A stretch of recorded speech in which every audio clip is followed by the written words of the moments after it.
This is John Walton, and you're listening to the Power Play Point podcast with the Blueliner on points and Anna Knox. Here's Wilson, and on the right circle, he scores!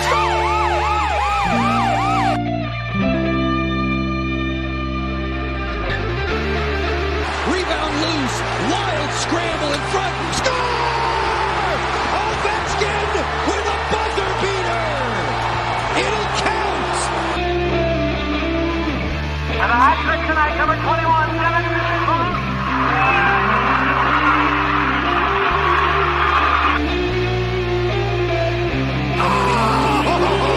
Spectacular! Braden Holtby! Hello, and welcome once again to another episode of the Power Play Point podcast. Not so easy, is it? No, it's not. It's too many teams. This is your host this week, Mrs. Blueliner, and with me, as usual, is the Blueliner himself. Say hello. Hello. How are you this fine, wet, rainy Sunday? Wet and rainy. Yeah, that's the weather. I asked about you. Well, I'm trying to be wet because I have my bottle of water with me so I don't run dry. But I don't know why I don't expect to do much of the talking this go around since. Oh no, you're doing the rest. Okay.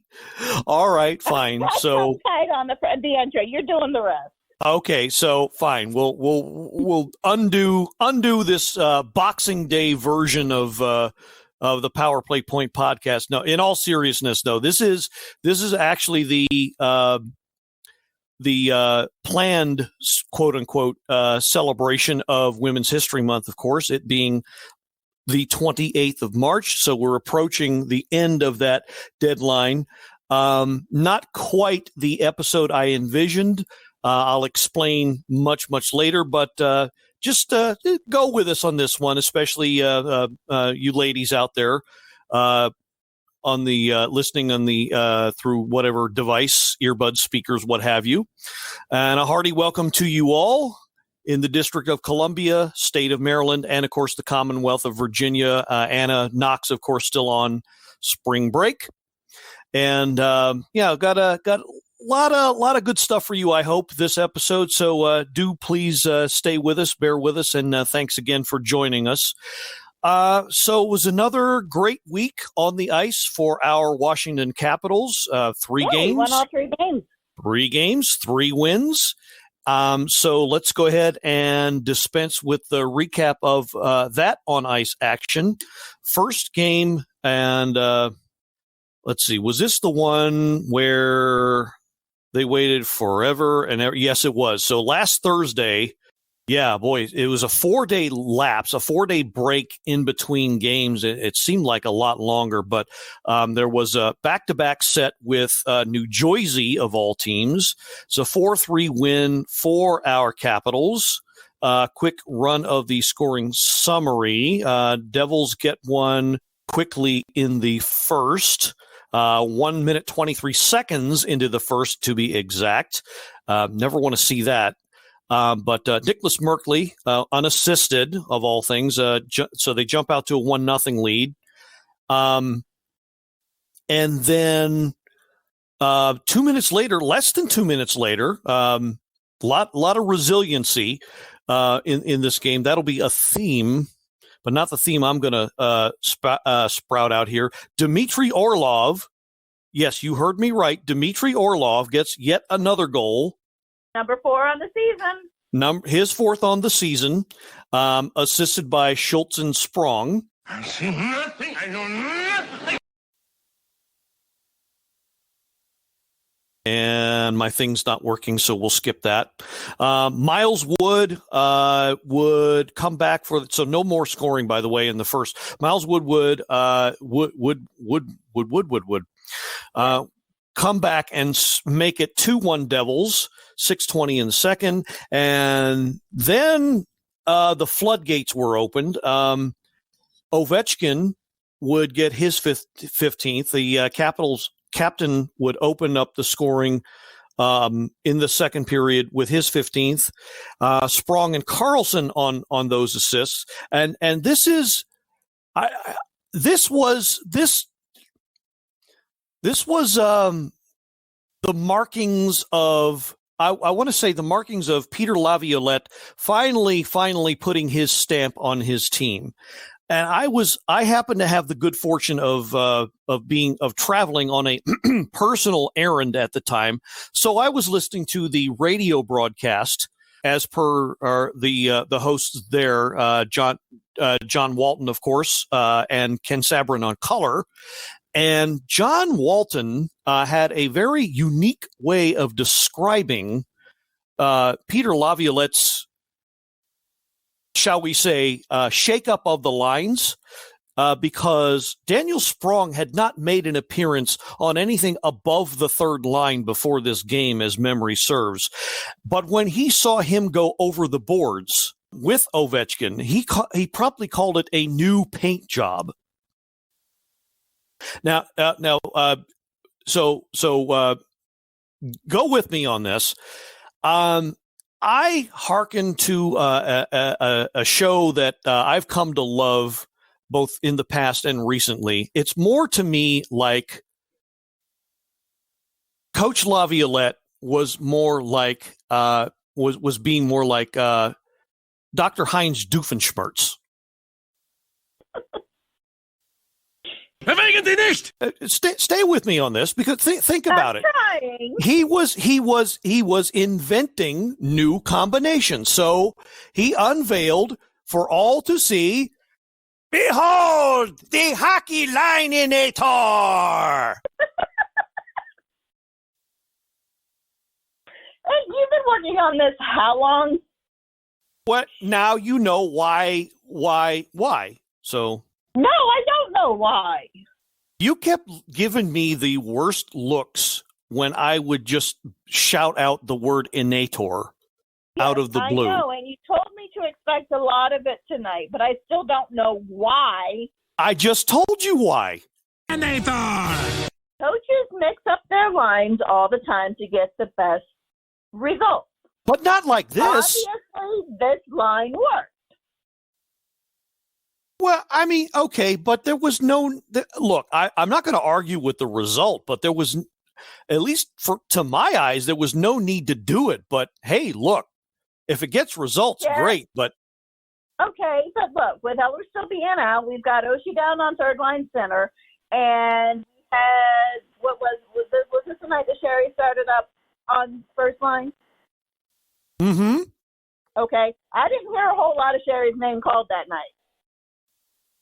Yeah, I didn't either, and that, I kind of. And his prerogative decided, okay, we're hearing a lot from Sprong. Sprong's out there skating his ass off. Let's give him up front and see what he can do. And boom, bang, bang, they scored. Well, okay, I get it, but there's but no innators involved. Inator! My point is, Coach Laviolette is turning into an evil genius, and I like it. No, not an evil genius. A hockey genius.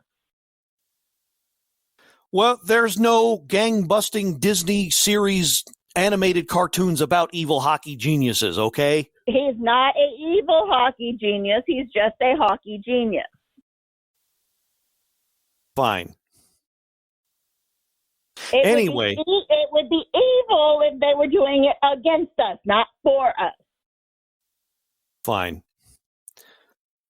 Anyway, Coach also supposedly had a conversation. Heart.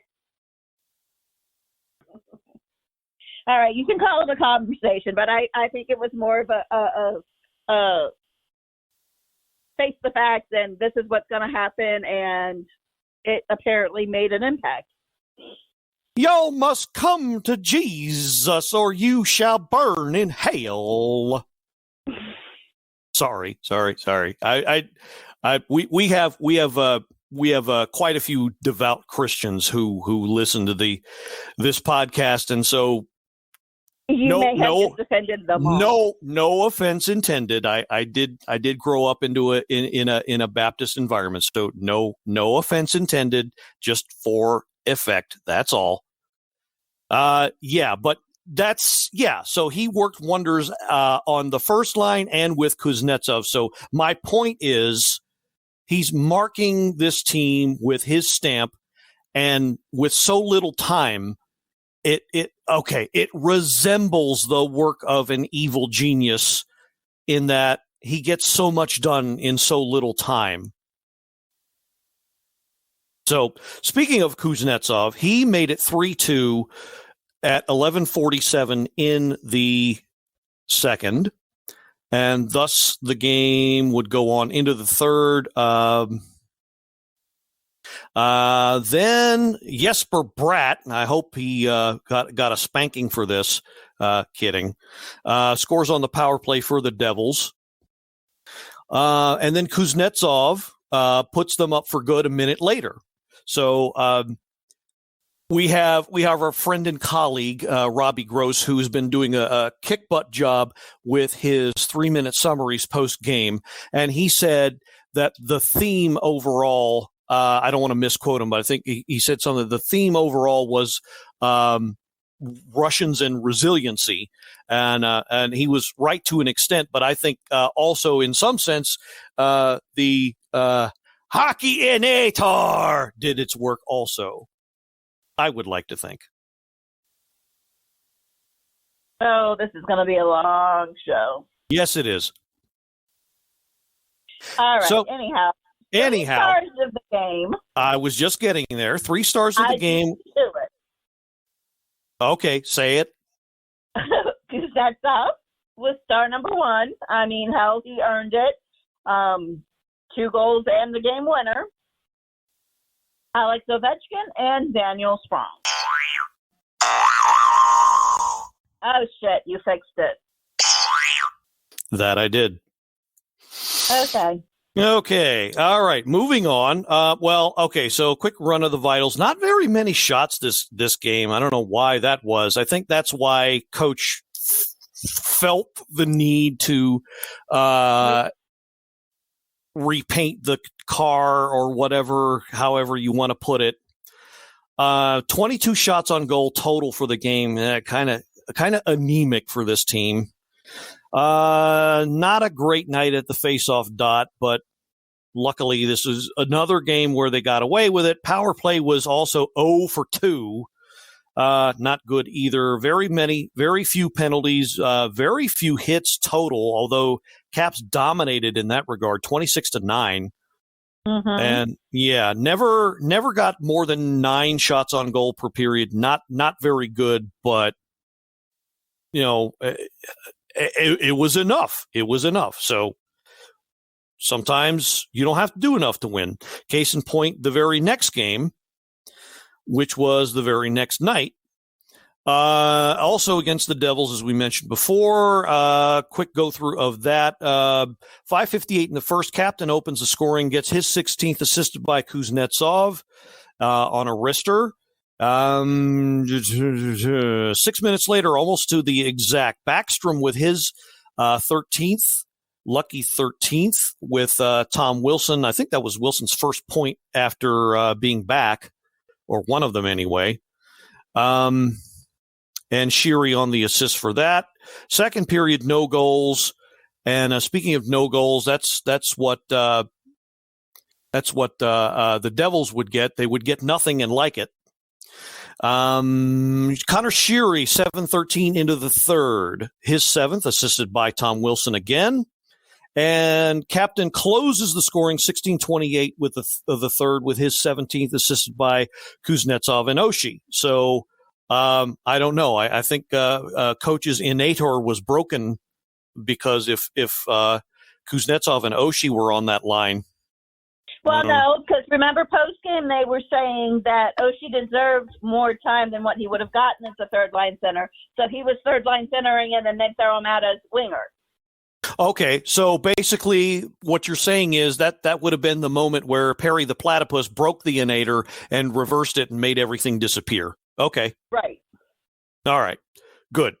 3 stars of the game, Ilya Samsonov, not to be done by Vitek Vanacek, who last week got his first career shutout. Of course, obviously, first of the season. Samsonov, his first shutout of this season, number 1 star. And captain, of course, with the 2 goals being the number 2 star, but I would never call him number 2 anything. No. Especially, I'd never call him number 2 at all, especially not to his face. And Connor Sheary with the 3rd star. Shots on goal, much better output, 31-24 this game. Almost identical face-off percentage, though, 46.6.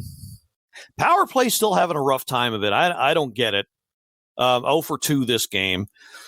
Very few penalties, very low-hitting game, which seems to be the hallmark against the Devils. And there you go. But, obviously much better shot output this game, but same amount of goals, go figure. And, so that was the second win off of the loss from last week, which brings us to today's game. Pardon me. Yeah. This is one of those where, we got to have a talk. And when I say we, I mean us and the whole team. All right. So it's a bit nerve-wracking to say the least. Yeah. Okay. So let's. I mean, there's no other way to explain it but to go through the goals. Okay. So no scoring. It was that typical back and forth that we have with the Rangers. Right. And you invade my zone, I invade your zone, and a lot of invading of zones, but nothing happening, kind of like a reminder of my first few teenage dates.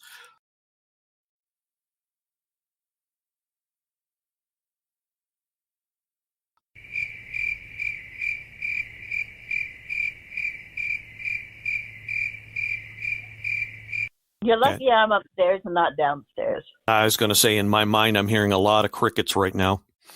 There's a reason. Yeah. Okay. Anyway, all right. So, yes, as Mrs. Blueliner just said, no scoring in the first. 10:43 in the second. Tom Wilson with his 8th, assisted by Jacob Vrana. This was, I don't want to say a busted play, but looks like Jake the Snake Bit. I'm sorry, that's what I'm going to call him because he hasn't scored in a while. Had a bit of a break anyway, put a shot on net. Of course, it rebounded, and Wilson was right behind to capture that and put it right past the goalie, Kincaid. Isn't that one that Tom came out of the penalty box and him and Verona took off with it? I don't know if he came out of the penalty box, but it was him and Vrana. Let's see. Well, all right. So timing of that goal was 10:43 in the second. So going over the penalty summary. No, it was not. No, it was not. Tom Wilson, unfortunately, was in the box for a penalty that would result in a goal later on, but we'll get to that. Oh, okay. So that opened the scoring, and just about 2 minutes later, the captain would respond with his 18th of the scoring season. He wants that Rocket Richard trophy so bad he can taste it. Oshie and Orlov on the assist, making it 2-0.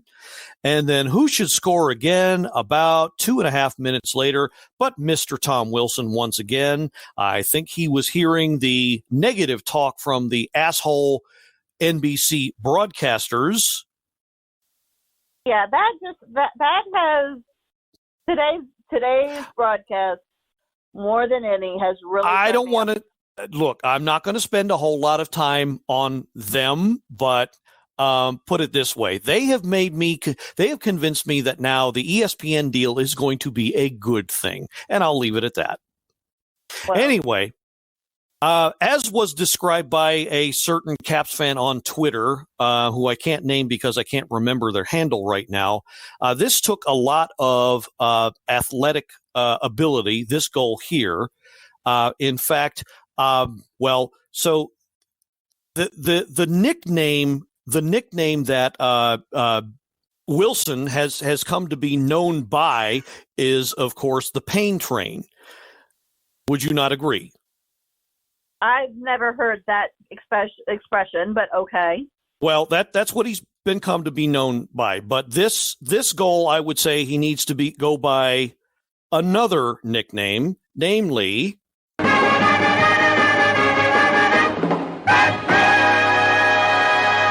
Batman. Because he batted the puck out of the air. I actually didn't see this goal. I was listening to it on the radio for this one.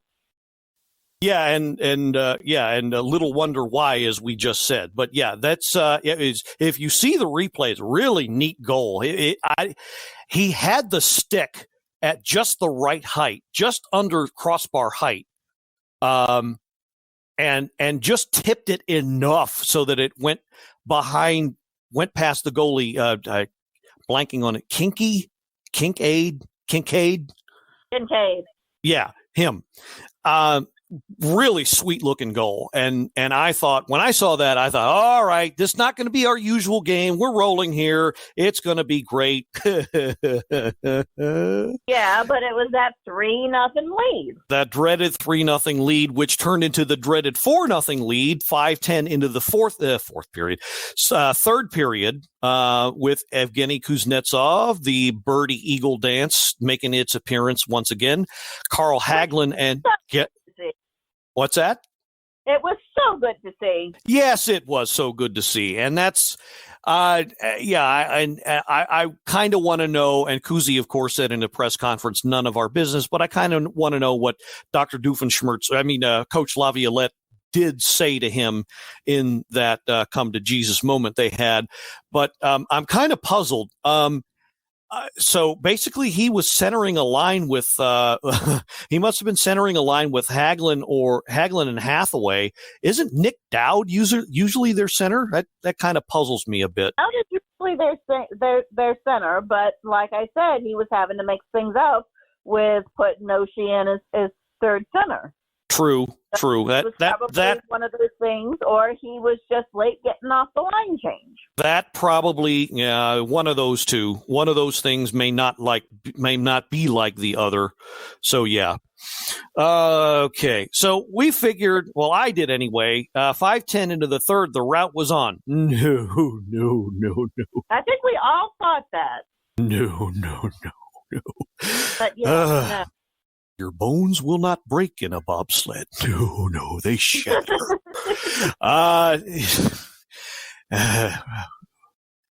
Bonus points to anybody who recalls that movie. No. So just 1 minute, 32 seconds later, Colin Blackwell decided to celebrate his birthday today, conveniently enough, by scoring not one, but 2 goals in 3 minutes time, almost to the second. So he got his 7th and 8th in succession, making the score 4-2. Okay. Sphincters tightened. Yes, they were. Yeah. But then, 2 minutes later, almost, TJ Oshie would get his 8th. Schultz and Orlov on those assists by doing what he does best, dangling and going hard to the net. Okay, now, so we're thinking, all right, insurance. No. Not again. Let's see, 14, 15, 16, 14 plus 18, 32 seconds later, last year's number 1 overall draft choice, Alexei Lafreniere, pots his 5th of the season to make it 5-3. And yeah, it's pucker time in more ways than one. Mm-hmm. So we thought, no, it would get worse before it would get any better. Yeah, I say it again, it would get worse. Why?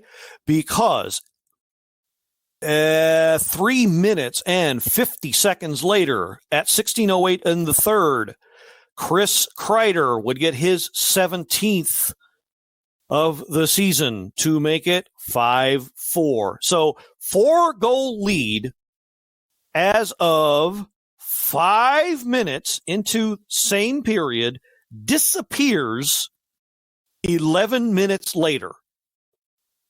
I say again, 4-goal lead they had on a sixth place team disappears 10 minutes later. If that don't make your stomach tighten, and Everything. that don't make you want to kick the dog, or no, we don't advocate that here. Just an expression. But throw bricks or whatever it is the kids do these days. I don't know what would. And of course, that goal by Kreider was on a power play, which was that the Wilson? Yes, it was. And I don't know. I don't think it was. I think it was one of those ticky-tack calls where it was incidental contact and the guy fell over Wilson's skates. It could be seen that way, but you could also see it as a trip. Unfortunate, shall we say, but I don't. Tom Wilson was very vocal after he got called, and I think he had the right to. I think he had a right to beef with the refs. I really do. I don't think that was much of a penalty, except they felt like calling it. And 2 words: Tim Peel, and I'll leave it at that. Anyway, 3+ minutes, almost 4 minutes left in the game. Okay, we're all sitting on the edge of our seat. And the Caps, thank goodness, did manage to hang on. Now, the 3 stars of the game, Wilson, Oshie, and Colin Blackwell. Well, I don't think so. I don't think so. That third star belongs to Orlov. I was just about. Wow, we're in sync here. No, I think the stars of the game, the 2 stars of the game, should only be Orlov for saving that goal, which was not anywhere close to a goal. NBC, watch the frickin' replay. There was no daylight. There was no white space in between the puck and the goal line. But Orlov. NBC, yeah, so I know. We're not gonna ingloriously those bastards. Okay, go ESPN. Anyway, him for preventing that goal, and Garnet Hathaway in the final minute for sealing the deal by not only chasing down the puck in the last 45 seconds, but holding it in the Rangers' end till pretty much there was no time left.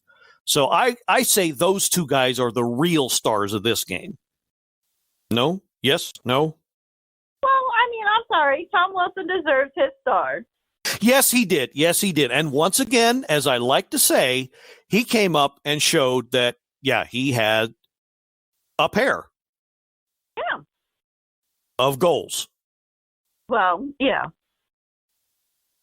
On to the stats, yes. Low shot output again, and this. But that's normal against the Rangers.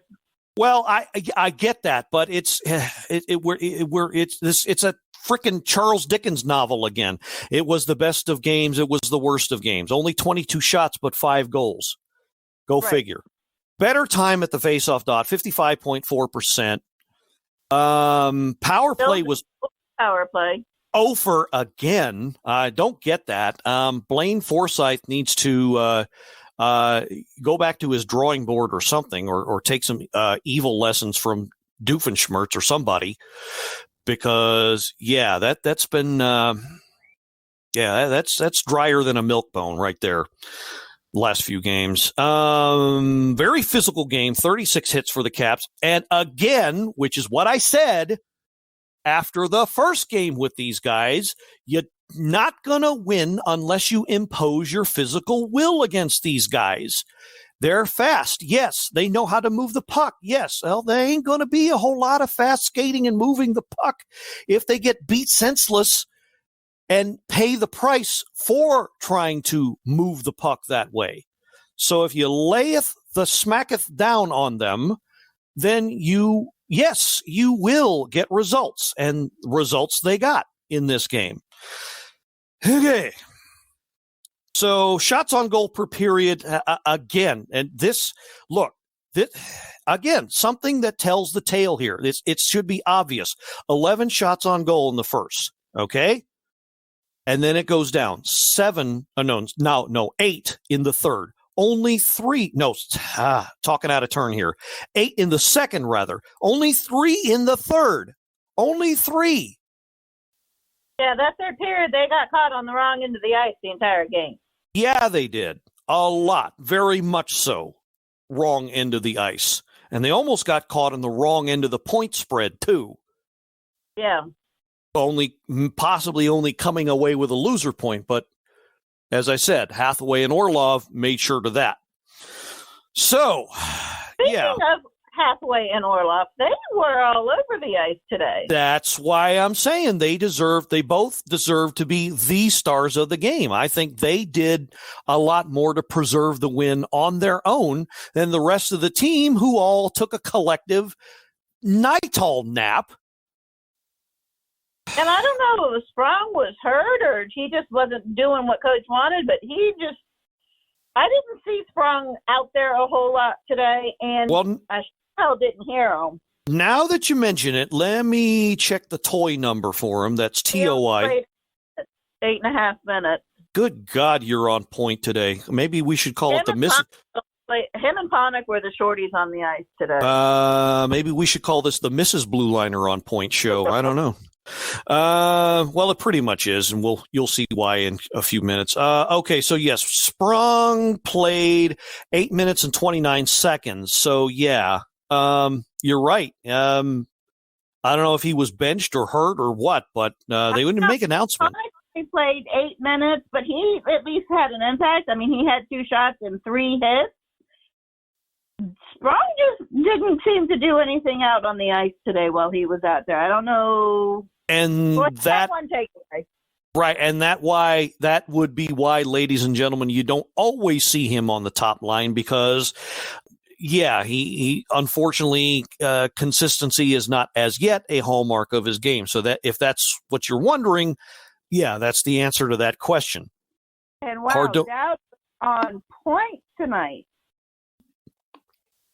You see his face-off percentage for today? Well, that's why that pretty much contributed to the what were they, 55% overall?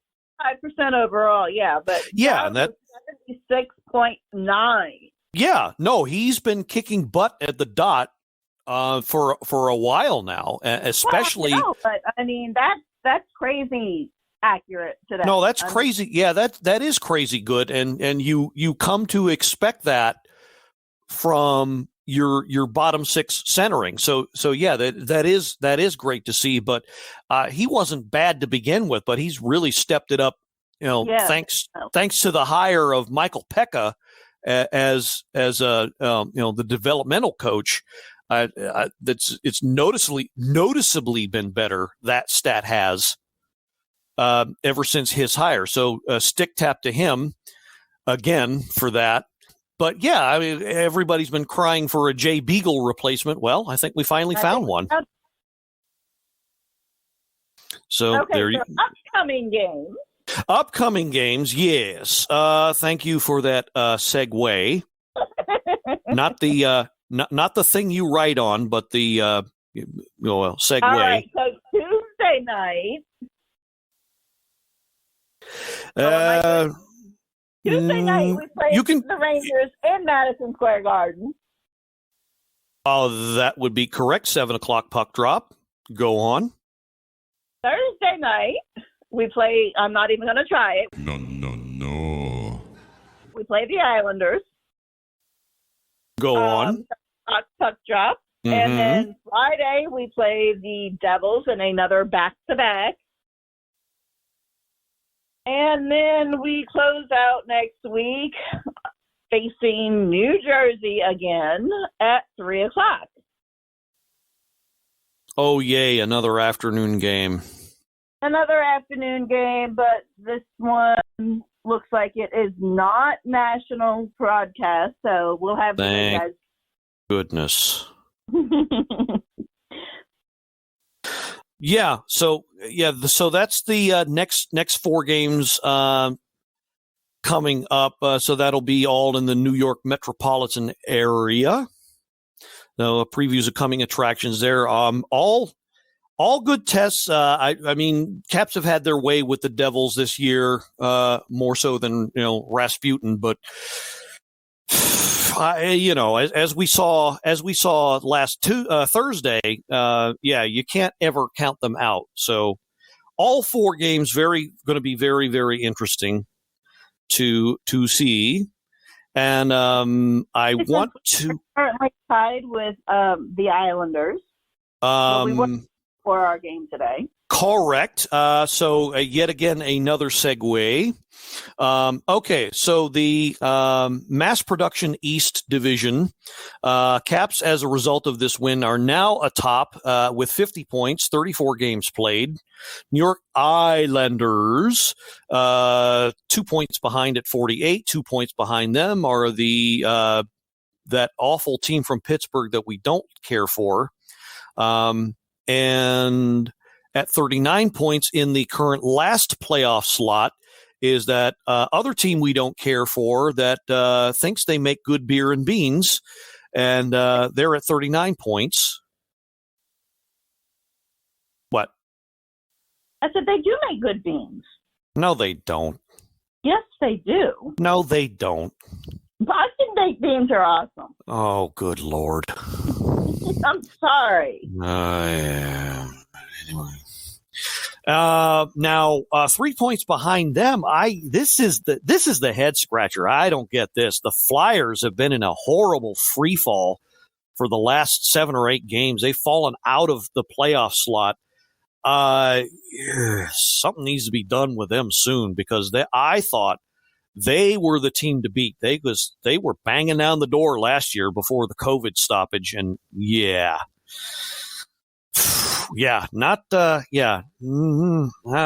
don't know. Something needs to, something happen with that team soon, very soon, because we've only got about 20 plus games left. So the playoffs, they are coming. So is the trade deadline in about 2 weeks. I'm not going to hype that up like I usually do, because every time I think there's going to be a bunch of action, there's usually not.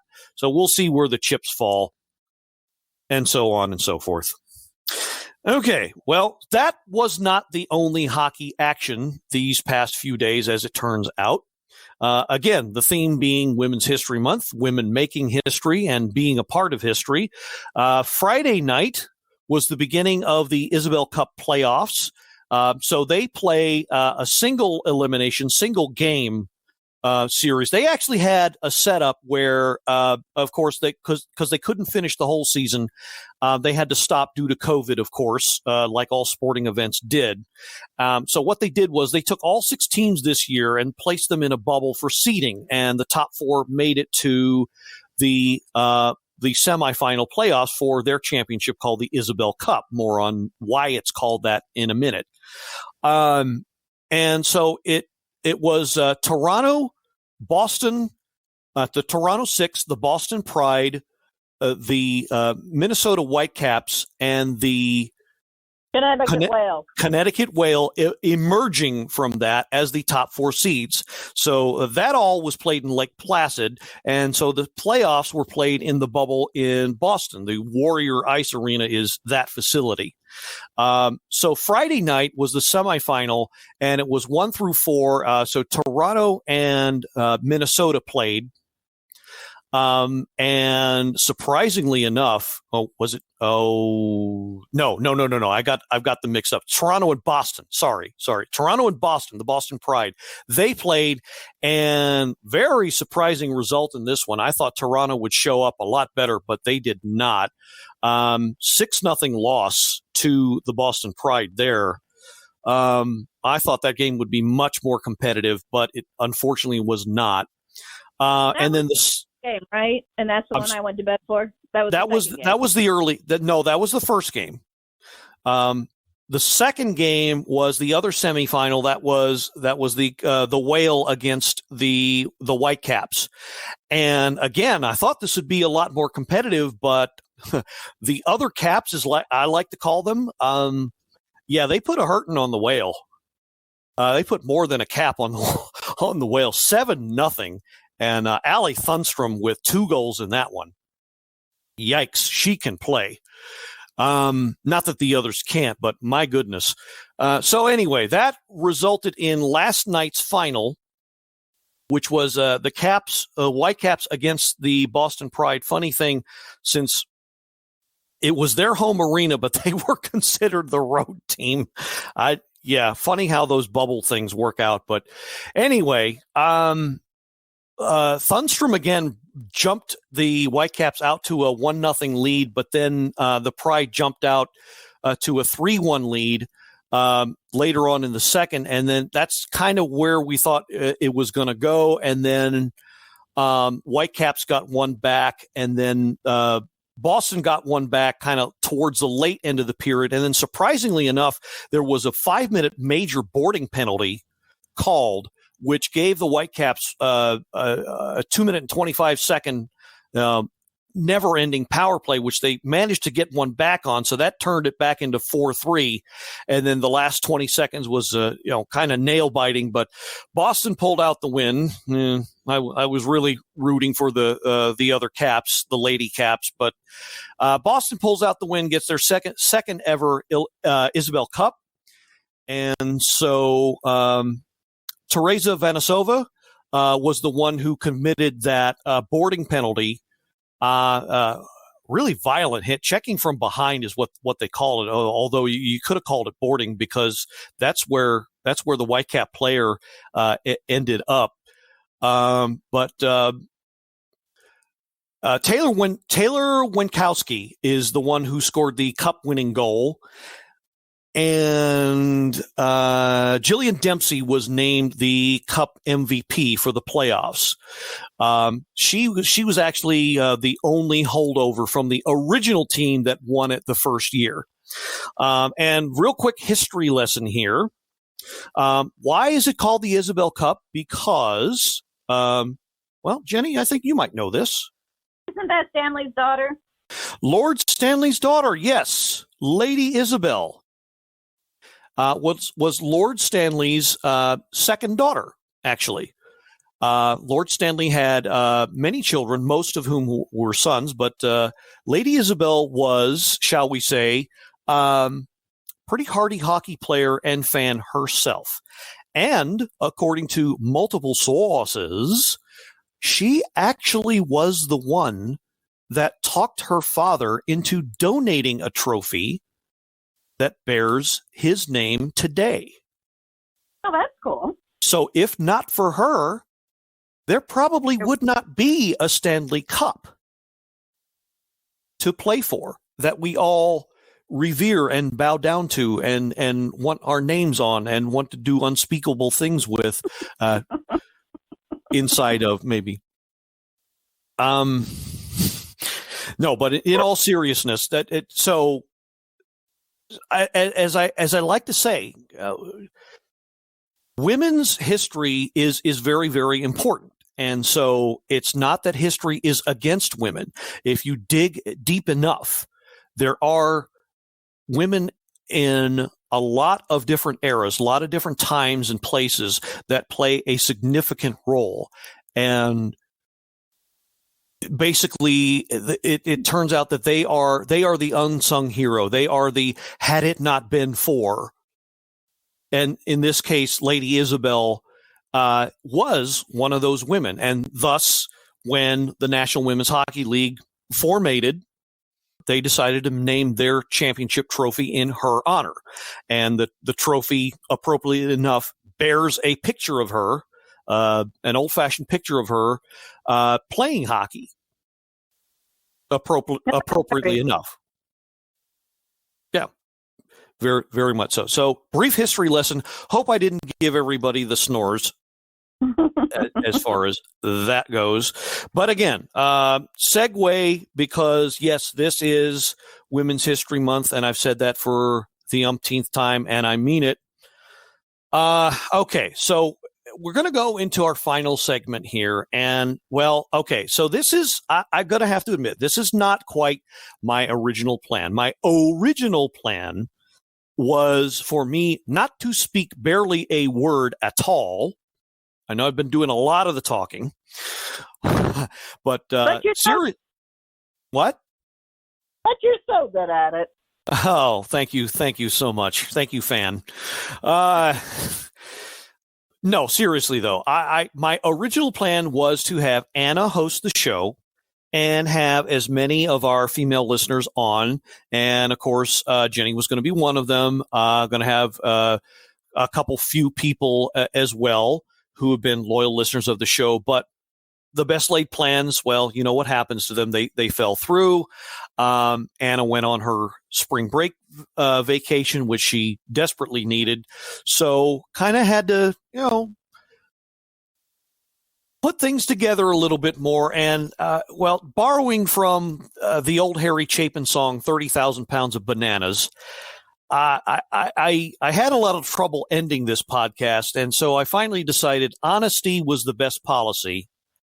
And so what I wanted to do is let my wife go on and tell her story about how she grew up in Maine and North Dakota, and thus came to fall in love with the game and turn around. That turned around and was not the factor, but a factor in me falling in love with her, because she had so much passion and knowledge for the game, rivaling a lot of even the most knowledgeable Caps fan that I had ever seen, and still does to this day. So I am humbly going to turn over the podcast to her and give her the floor and let her tell that story as best she can. Gee, thanks. Okay, so the question, so just to help things along, basically the question is, how did everything get started for you? And this is what I was going to have the ladies do themselves, but floor is yours. How did you get started in? How did I get started watching hockey? Yes. Okay. Well, my dad was in the Air Force, so I grew up in a military family. So we moved every 3 to 4 years, and one of his last duty stations was up in Grand Forks, North Dakota, which is home of UND, which when I was there was the Fighting Sioux. Of course, that has now been changed. But for somebody like me, I played sports growing up. I played softball, I played basketball, I played volleyball, I was athletic. I didn't really go out for anything that I just was out, and I did what I did, and I enjoyed it. But hockey was an entirely new thing for me. It was just something that I'm like, okay, this is kind of cool. And in one of my high school speech class, my high school speech class, we were given a topic that we were supposed to educate. It was one of those educative type speeches. And I'm like, okay, well, for somebody not growing up in North Dakota, not seeing this every day of their life or every winter or whatever, I did my speech on hockey, which in retrospect, looking back on it, I'm like, okay, well, I was teaching hockey to a bunch of people who already knew about hockey, but why not? And that really going into it and getting the details, I actually think my speech was more about how the hockey puck was made, and more detail about the hockey puck, because I'm like, I had never seen one before. And I don't remember where I found this hockey puck, but I found a hockey puck. And I'm like, well, this is kind of cool. And it's like, well, how do you keep this frozen thing, and how they made the disc or made the hockey puck so it could withstand being frozen, because you're sitting here, it's on the ice for however minutes before they switch them out and all that other stuff. So that really got me interested in the mechanics of hockey, the equipment and stuff like that. And then my first game we went to my first ever hockey game was at UND. So that was really kind of cool. We're sitting up in the nosebleed seats. It was actually with a church retreat we went on, and sitting up in the nosebleed seats, and my first hockey game ever.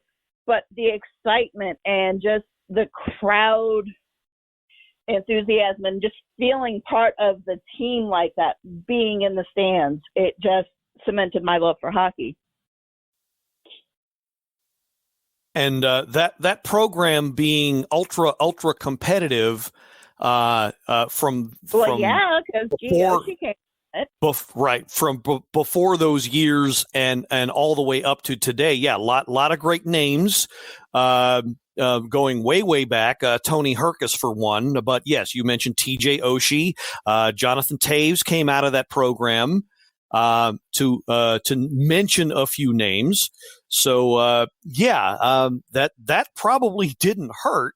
So okay, so that was. Also, plus, my high school was always really competitive too. I mean, I never actually made it to one of the high school games simply for the fact that I was having to bus half an hour to get to the school and anywhere after that. And being North Dakota in the wintertime, sometimes I didn't have transportation, so I wasn't able to stay after to go to the hockey games. But our hockey team in high school was always one of the best in the state, and just the camaraderie and the enthusiasm, and that's something I find with hockey. Most hockey fans, it doesn't matter if the team is winning or losing. They're always going to be showing that enthusiasm and that upbeat and that motivation for the team, regardless of how they're going. It's not a take them or leave them sport where for some teams it's like, okay, my father was a diehard Redskins fan. And he would watch every game, and then they hit that season, and then they hit the Deadskin era, and he would still watch, but there wasn't that energy in the games for him watching, where even when the Caps are losing, you still feel that energy.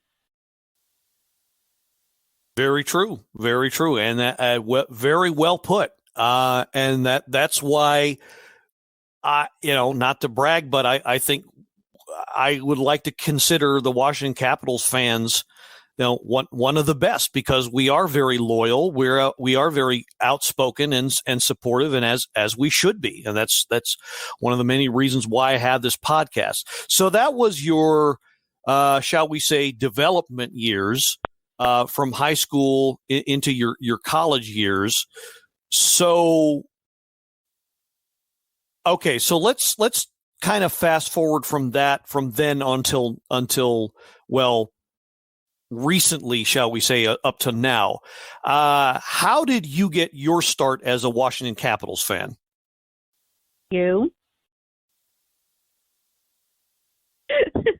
We started dating. We started watching hockey games. Unfortunately, after we left North Dakota, we did move to Virginia. Not so much of a hockey area. We did have the Norfolk Admirals that I would read about and kind of followed, but I didn't, not being a national team, a lot of their games weren't broadcast. I wasn't able to take off of work to go to hockey games. However, my boss at the time was a huge Admiral fan, so he had tickets and he would tell me all about it.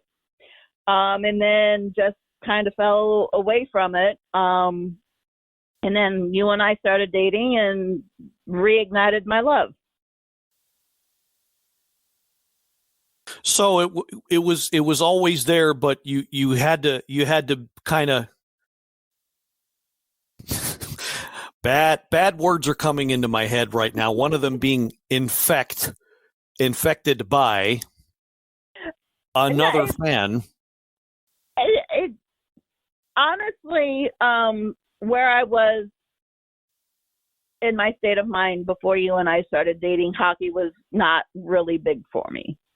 I mean, I still love the game, and if I saw it on, depending on who was playing, I might watch it. Unfortunately, once the North Stars left Minnesota, that just kind of killed it for me. But I would watch here and there. It wasn't anything, I didn't know when games were coming, so I didn't really pay that much of attention to it. And it's so rarely broadcast nationally that I really didn't see a whole lot of games anyway. But meeting you and being reintroduced to it, it's like, okay, and seeing what options there were for being able to see and hear games made a really big difference. Well, I'm certainly glad. I didn't think, because the way most of I really shouldn't make this about me, but most of my relationships, not just with not relationship with, but people, unfortunately, I describe hockey in general and the Washington Capitals, and they kind of look at me cross-eyed. But you were one of the few. Hockey's not, like I said, it's one of the big four sports-wise, but it's not got that national, it's not got that media stamp nationally. I mean, football every weekend, there's a nationally broadcast game every Sunday, Monday, Thursday, Friday, or Thursday, and then Sundays. That. Basketball, there's a basketball, it feels like there's a basketball game somewhere every night of the week. Hockey just doesn't get that media push like it needs. And like you said, maybe this ESPN deal will bring it more to the front. So. Yeah, I'm really hoping so, but I'm not terribly optimistic.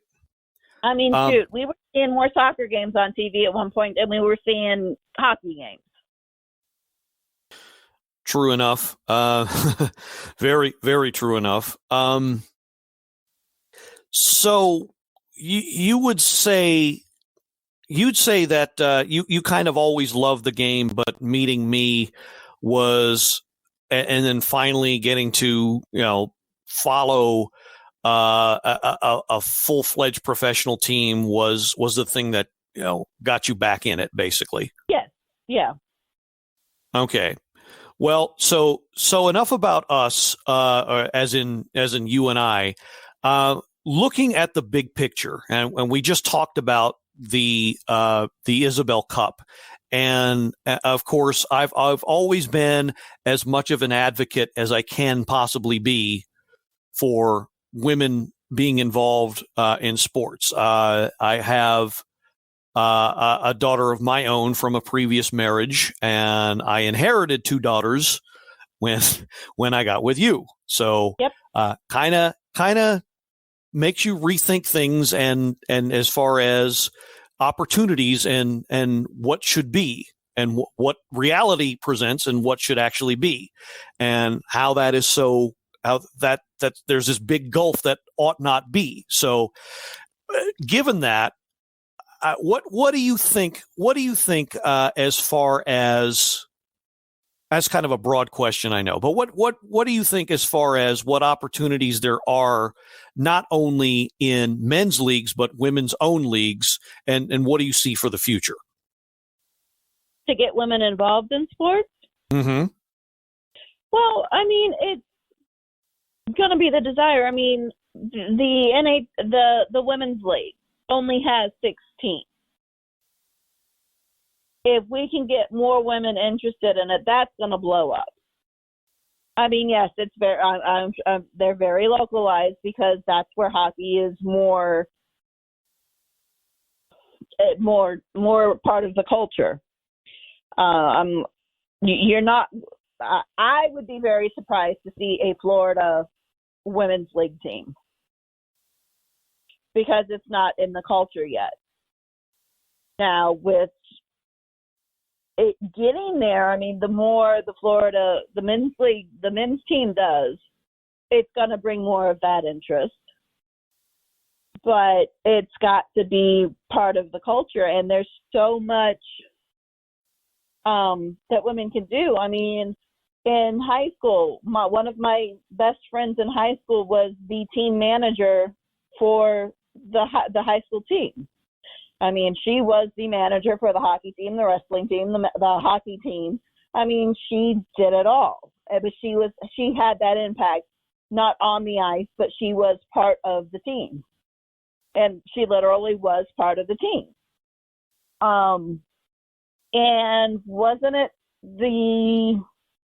last night or the night before that we saw they were doing the On Her Turf, where wasn't it the Knights just hired a woman scout? Yes, I know what you're talking about. So yes, so that is not the Vegas Knights. It's actually the Los Angeles Kings who hired not Soroya Tinker, Blake Bolden as a full-time professional scout. Right, and I mean that's amazing to me that we've got a woman professional league scout for the men's league. I mean that's outstanding. And I mean even the boundaries that have been crossed in football. Didn't the Super Bowl have a female linesman or something? Official and a coach. Right. I think there was actually a coach on both benches, both sides, I think. Right. So I mean, we are breaking those boundaries, but it's got to be something that we want badly enough as women. Because if we want it bad enough, we will get whatever the heck we want. We'll make it happen as women. Regardless if it's just putting a female player on the bench as a coach or putting a female player. Isn't there a female kicker for one of the teams, place kicker? I think she tried out, but no, I don't know if they actually put her on the roster. But I mean, the fact that this is happening now, right? I think it's great, but more women have to want it, and I think a lot of women in general are like, well, no, that's not something I want to do. Where, last night during the Isobel Cup, they were talking about how the coach's mother, I think, coach's mother or coach's wife, somebody, 74 years old, the woman is still playing competitive hockey. Granted, it's in the senior league, but she's still out there on skating at 74 years old. So the fact that there is a league for her to skate in is awesome. And the fact that she's able to. And people are always saying how sports have time limits and whatnot. Look at Chara. He turns 45 or just turned 45. Mm-hmm. And he's still out there skating. Yeah, he slowed down a little bit. You can see it. But he's still out there giving it his all every day. Okay. So you're saying not only gender, but eventually age doesn't have to be a barrier. Right. I think right now it's more of women wanting to be able to do it. All right. So last question, given what you just said, someday down the road, do you see perhaps a female coach, head coach or assistant coach behind the bench, or perhaps even a general manager in the National Hockey League? I don't necessarily see it in my future, but yes, I do see down the road there is no reason why there shouldn't be a female head coach or even a female general manager. It doesn't take it that all comes down to how you know the game versus whether or not if you've played the game. I mean, if you know how to play the game and know how to get motivation out of your players and things like that, even if you aren't able to play the game yourself, there's no reason why you can't be that person to lead the team. True enough. And proof positive, not to take the subject off of women in hockey and sports in general, but proof positive example of that. There used to be someone who was disabled, who had never played the game, who was hired by at least a couple NFL teams as a kicking consultant, because he knew the mechanics. He knew Right. how to best take advantage of the motion. And yes, so knowledge is one key factor. And as I've tried to point out in certain arguments, women tend to see things a lot differently. Yes, we do. And it's because of that, and that there should be some consideration, because maybe they see something that traditional methods of scouting or evaluation or coaching have missed. So that's like you and me when we went to the Hershey game. I pointed out things about players that you're like, and it made you stop and think about them. And then we've seen them progress, and the difference is there. So true enough. I do remember that.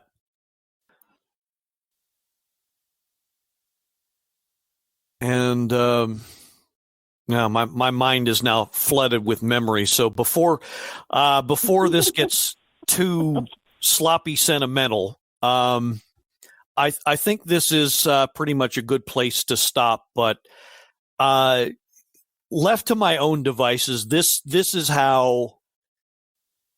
I mean, when it's all said and done, this is how I wanted to honor Women's History Month, at least for this go around, by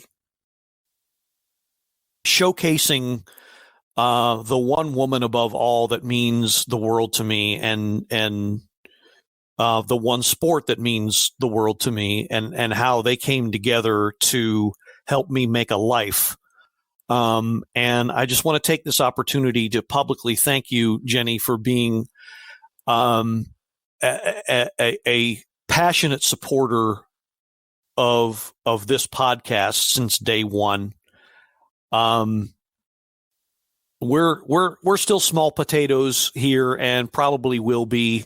I mean, we've got a strong, loyal following. It might not be, banging down doors, but we've got a good number of people who regularly listen. But I guess we'll never be that, one of those high ranked podcasts that get 1 million downloads or anything like that. Not that I really care, but it doesn't matter, because I have you behind me, and I just want to take this opportunity to tell you how much I love you for that, and thank you. You're very welcome. It has been a pleasure. Of course, I don't like editing time when you sit there and yell at the computer and go back and forth and things like that, but it is what it is, and I'll let the artist work. But it has definitely been my pleasure, and I'm glad you haven't given it up. And thank you for that slight peek behind the curtain. But as you've just heard, it is a labor of love. Yes, it is.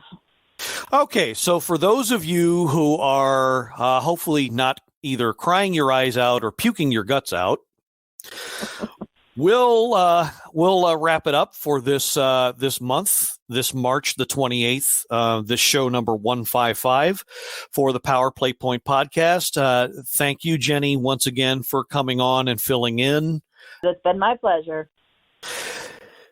Low these past few weeks. Thank you so much. And so we'll continue next week with another run of games, as we always do.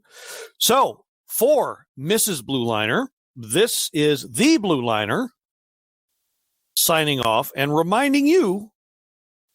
Uh-oh.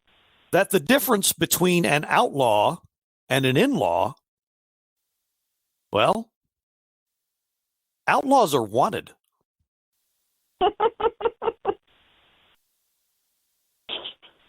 Hallelujah, and let's go Caps. Go Caps. This has been another episode of the Power Play Point Podcast. All episodes are available from Apple Podcasts, the Podbean app, blueliner77.podbean.com, and now available from Stitcher. Music by Joe McAllister, voiceover by Jeffrey Conkle.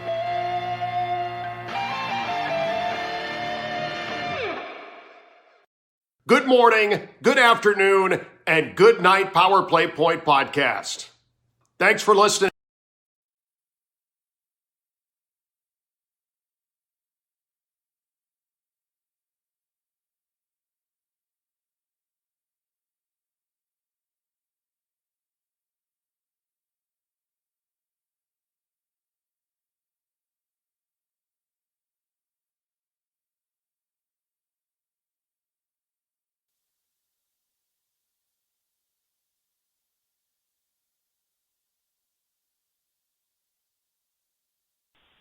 Now I got to figure out dinner.